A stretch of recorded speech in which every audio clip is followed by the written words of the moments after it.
Hello and welcome back to my channel. This is Fritzy, and today I have a template for you for the star box I saw at Sam Clayton's Mix-Up Crafts. What you need is the template from my blog, some board, some cardstock, mat board, a writing pad, back, whatever you have that you can use for a template, and then you go and some glue. And then you go ahead and glue the template to your chipboard or cardstock, whatever. Make sure to glue it thoroughly so it won't, rip off when you use it.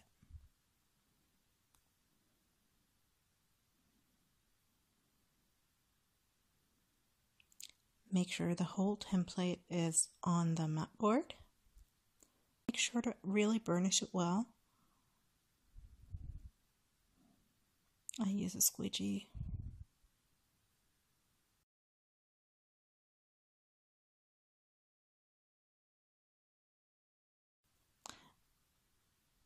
From the back too. So in case your printer cut off part of the image, that's no problem at all. You can always redraw it or just cut it out accordingly. Following the circle.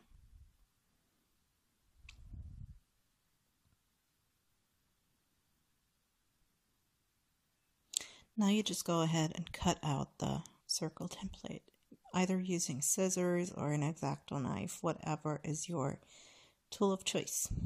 Just make sure you try to follow the circle as evenly as possible. It is, after all, the template.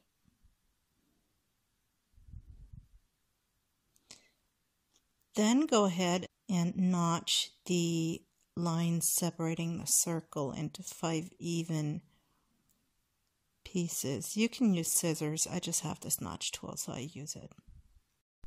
What else you want to do is to make separate templates for those leaf shapes that define your pillow box. So I used a template I used for practicing a little earlier and put those on the rest of my chipboard. So depending on how fat or how slim you make those leaf shapes, your pillow box will become fatter or narrower depending on the size of those navettes. Depending on their size too and the thickness of your box is how much space you will have inside. That done, I'll show you how to use the template in a second.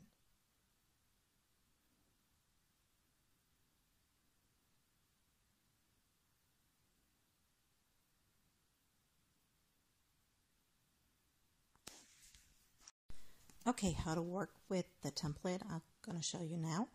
I cut 2 circles out of 6-inch papers that have approximately a 6-inch diameter. So I have one that is glittered and one that's foiled, so I want the foil to be the top and the other one to be the bottom. Doesn't really matter. What matters is that my paper does have a pattern. I want to be on the box in a certain direction, so I take care to position it on my template in the way I want it to later sit on the box. It doesn't really matter what size your circle is because you can always orient yourself at the circles printed on the template. Mine's not even entirely round or perfectly round, so it doesn't really matter.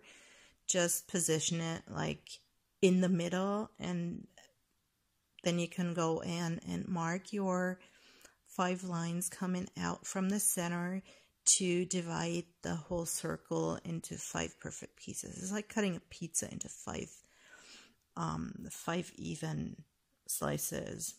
That done, you use your navette templates.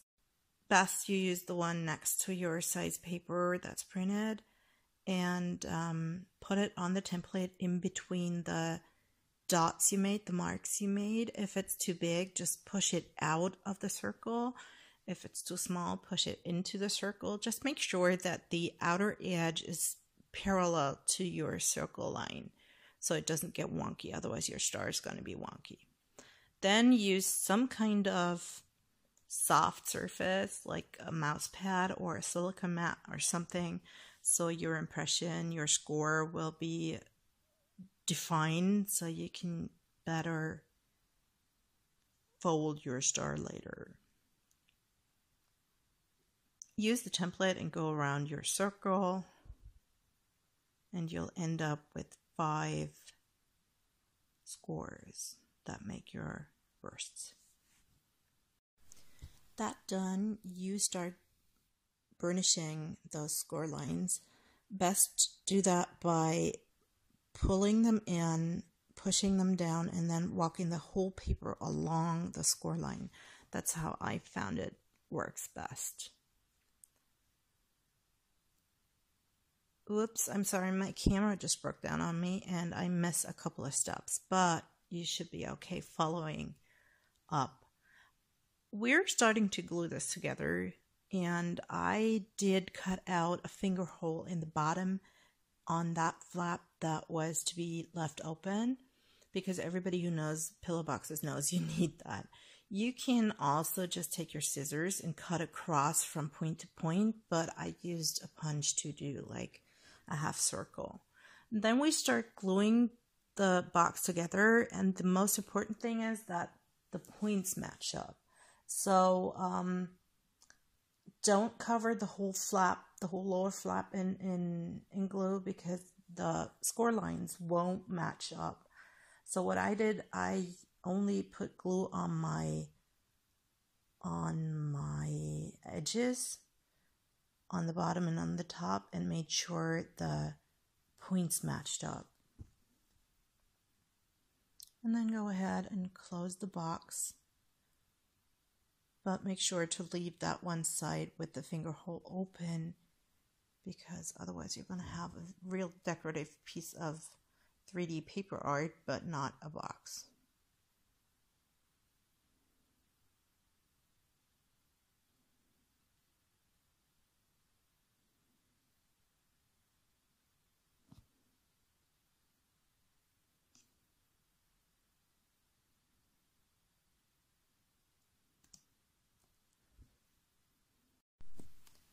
As you can see, my fingers are too big for the 6-inch paper, so I need a pen to actually put pressure on the points for them to stick, but that's perfectly fine. And now you can see why we needed that hole to be able to open the box. Well, this basically is the box. I hope you have fun with that, and the template takes out the math hassle for all that are kind of challenged or whatever. I don't think math should have a place in crafts. So, well, enjoy, use it, and have fun with it. Bye.